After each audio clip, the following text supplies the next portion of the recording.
welcome or welcome back. This is your curious European friend, and in this video I'll be reacting to why Canada spent 24 million on a 386 kilometer shortcut to nowhere. So I am very intrigued what this is about. Yeah, of course, some kind of shortcut. I don't know where it is, why they did that. If they must have seen some kind of value in that. But why to nowhere? What does that mean? I have no idea. So let's just get into it because I'm very interested what this is going to reveal. Somewhere in the middle of Ontario, there's a railway that picks boats out of the water and carries them over a hill on tracks. A few hours east, two massive steel bathtubs rise and fall like elevators, lifting boats 65 feet into the sky using nothing but gravity and the weight of water.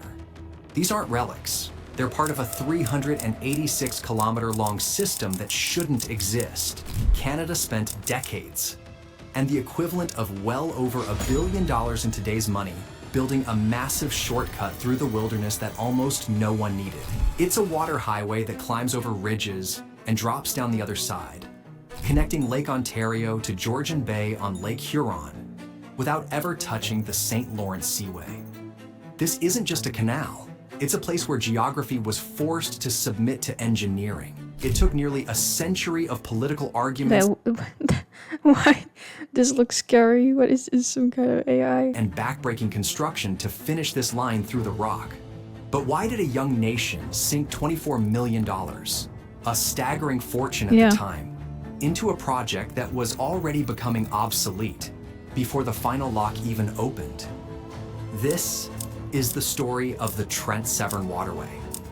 The Trent-Severn Waterway. Canada's most ambitious engineering gamble that you've probably never heard of. No.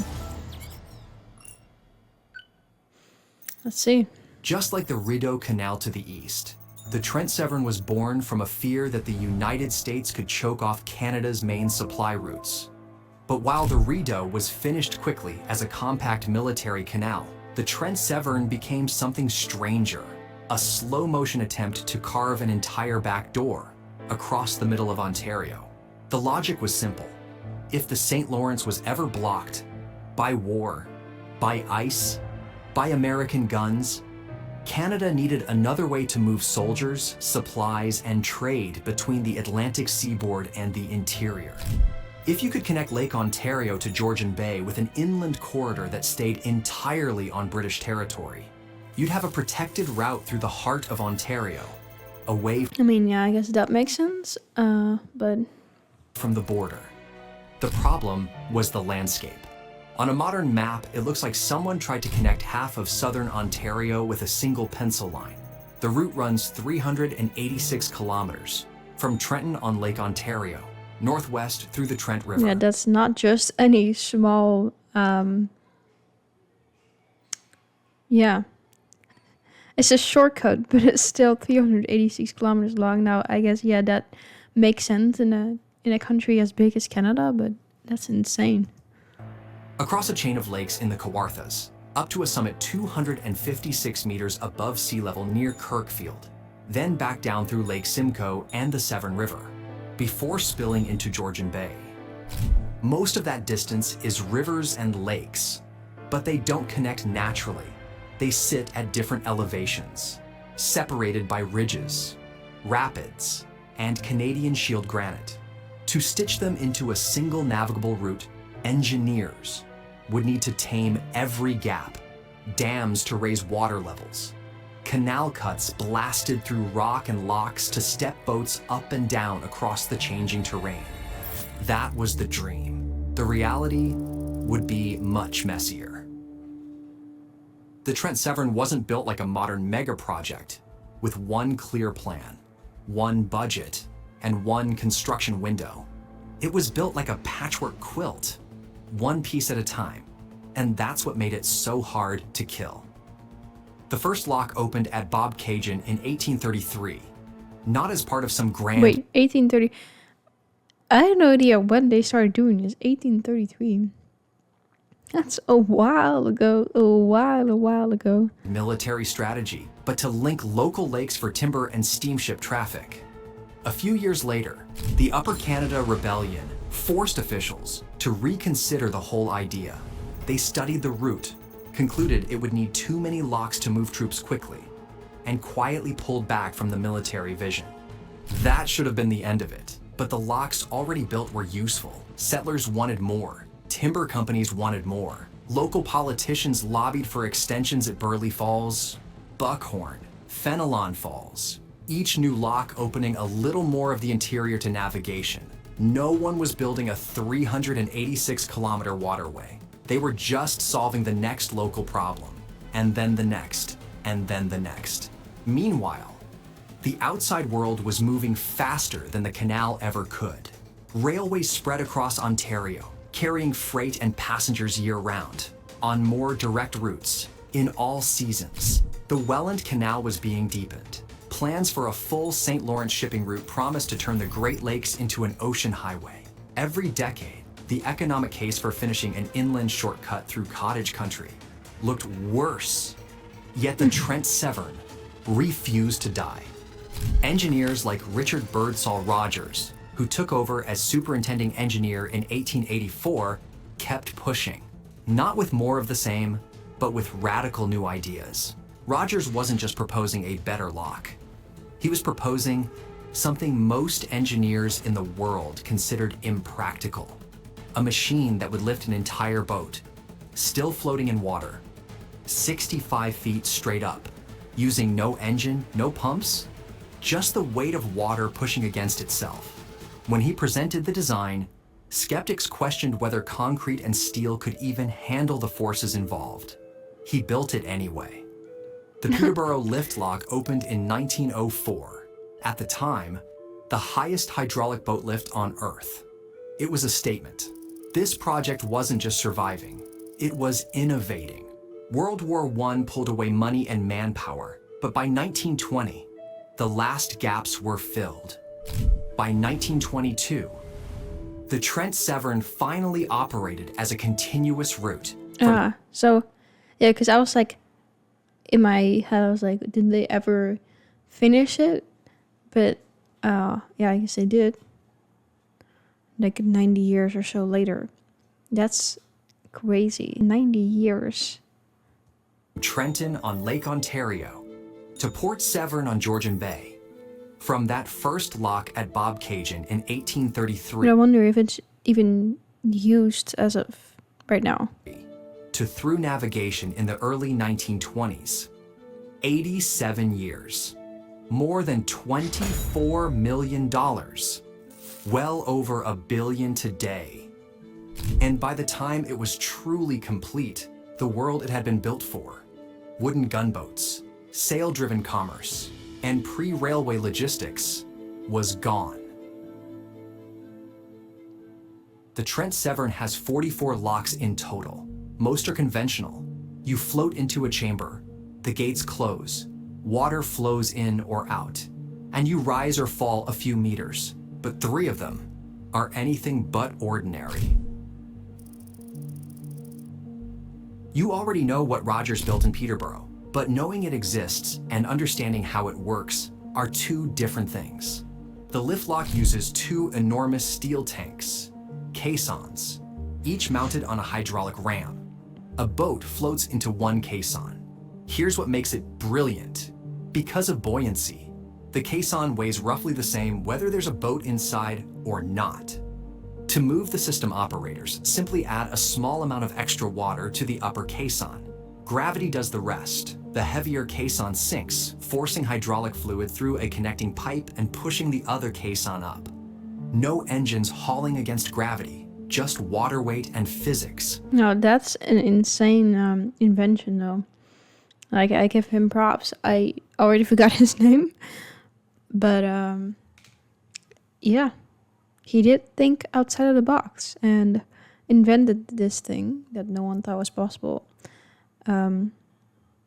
So I give him my respect for that. Like, this is insane. How do you even think about that? Or just make it? That's crazy. lifting boats 65 feet in a single move. From the deck of a boat, you float into what looks like a steel bathtub. Tie up, feel a few shudders, and then the horizon slides as the world rises around you.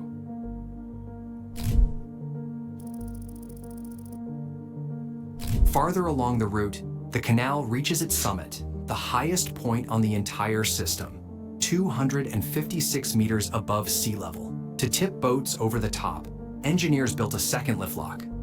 Kirkfield uses the same paired caisson system as Peterborough, lifting boats about 49 feet to carry them over the waterway's highest ground.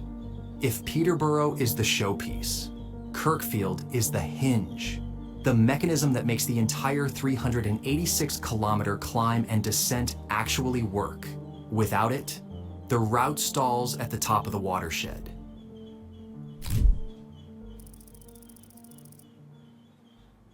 At the western end, the Severn River drops through rugged Canadian Shield toward Georgian Bay. Here, engineers didn't build a lock at all. They built a railway for boats. What? It keeps getting crazier. A real river boats. At Big Chute, a massive steel carriage sits on rails. Boats motor onto it, settle into adjustable slings, and then the entire structure climbs an inclined track over a ridge, boats and all, before rolling back down into the water on the other side. For the boaters on board, it's one of the strangest experiences on any waterway in the world. Yeah. I can only imagine you sit on this boat and then suddenly you're on a boat on a railway. Like, what? Your boat leaves the water entirely. You can hear the hull creaking in the slings, feel the carriage grinding along the rails beneath you. And for a few minutes, you're a boat on dry land, being carried over a hill like cargo on a freight train. I also wonder how long it takes to get those boats like to the other side, because it seems like it takes a minute, but Then the water appears again on the other side, and you slide back in. It lifts boats about 60 feet and is the only marine railway of its size still operating in North America. But Big Chute isn't just infrastructure, it's also a barrier. Because it lifts boats out of the water entirely, it breaks the continuous water column between the two bodies, which means invasive species like sea lamprey can't swim through. The railway lets boats pass while keeping the inland lakes protected. Together, Peterborough, Kirkfield, and Big Chute show what it took to force this landscape into a water machine. Not just ordinary locks, but elevators and railways for boats bolted into the rock of central Ontario. So with all this effort, 386 kilometers, 44 locks, 2 lift locks, and a marine railway, did the Trent Severn ever become the vital artery its builders hoped for? yeah, that's what I'm wondering. Not really. The canal was too shallow for serious freight. 8 feet of draft on the eastern half, 6 on the western. Lock dimensions and bridge clearances restricted vessel size. Boats had to travel slowly, and by the time the full route opened in the early 1920s, railways and the deepening St. Lawrence corridor had already made it irrelevant as a commercial artery. The Trent Severn did carry some timber, farm products, and local passengers, but as a grand strategic shortcut, the inland backdoor that would protect Canada if the St. Lawrence was ever blocked, it missed its moment. It was simply too shallow, too slow, and too convoluted. But it still changed the map. The locks and dams that engineers had spent 87 years building didn't disappear just because freight went to rail. The dams had raised water levels across entire lake systems. Shorelines that had been rocky and shallow became deep enough for docks. Land that had been swampy backcountry became lakefront property without anyone planning it. The Trent Severn had created the geography of cottage country. The lakes people vacation on today, the docks they tie their boats to, the water levels they take for granted, exist because someone in the 19th century wanted to float a gunboat through. Yeah, that's so crazy to think about, that all would have not existed, or yeah, would have been different had they not done that and built this 386 kilometer shortcut. That's so crazy. And slowly, a different kind of traffic found the route. Not gunboats, not grain barges, houseboats, pleasure cruisers, canoeists, families looking for a weekend on the water. Over the 20th century, the Trent Severn quietly became something its builders never intended: a playground. Today, it's a National Historic Site. 386 kilometers of locks, lakes, and canals operated by Parks Canada. Marinas and campgrounds cluster around lock stations. Small towns that once depended on timber, now depend on tourists. People gather at the Peterborough Lift Lock and Big Chute, not because they need to get somewhere, but just to watch boats rise and fall. For long-distance cruisers, the Trent Severn is now a famous link in the Great Loop, the circular route that lets boats travel through the Great Lakes, down the US East Coast, and back again. The lift locks and the Marine Railway are bucket list stops on a journey that has nothing to do with military strategy or inland trade. The Grand Shortcut became a destination. Yeah, who would have thought that? I mean, they still get use out of it then, at least. And like I said, it's very impressive to see how they did all of that. Especially like way back then. Like I thought this was somewhat newer. But the fact that it started in 1833 is crazy. In the end, the Trent Severn Waterway is what happens when a country spends a lifetime of effort and over $1 billion on a giant what if. What if the St. Lawrence was blocked? What if a chain of rivers and lakes could be welded into a single machine? The answer wasn't what anyone expected. The Grand Shortcut never carried the traffic it was built for, but it left something behind: a 386-kilometer line on the map that stitched dozens of communities and thousands of cottage docks into a single system. When you stand at the Peterborough Lift Lock and watch an entire tub of water rise into the sky, or see boats trundling over a ridge on steel rails at Big Chute, you're not just looking at tourist attractions. You're looking at the physical remains of a time when fear of the United States, faith in infrastructure, and the lure of inland trade convinced Canada to carve a machine into the rock of central Ontario. Why did Canada spend $24 million on a 386-kilometer shortcut to nowhere?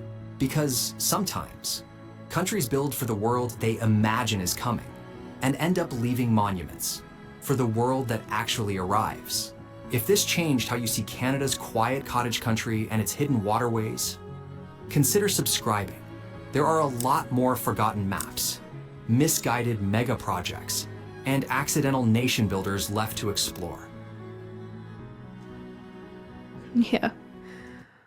I don't know if this is what I was expecting, but again, I didn't know what to expect. But yeah, this was a crazy ride. Like in 1833, they had decided to build this. It was done in, he said 1922 or something like that. It's almost 90 years they were building this, and then eventually it didn't really get to be used for what they built it for, but then it became a monument in itself, which I like that thought. But it's so crazy that, yeah, I'm like, what was going through the people's minds who built this and who thought of this once like the years passed, and maybe they could have seen did they not review if it was still feasible or useful? But yeah, like he said, now they have an actual, it connects all of these communities and they have a monument. But that was an insane development, as you can say. Yeah, Let me know your thoughts, and I hope to see you in the next video very, very soon.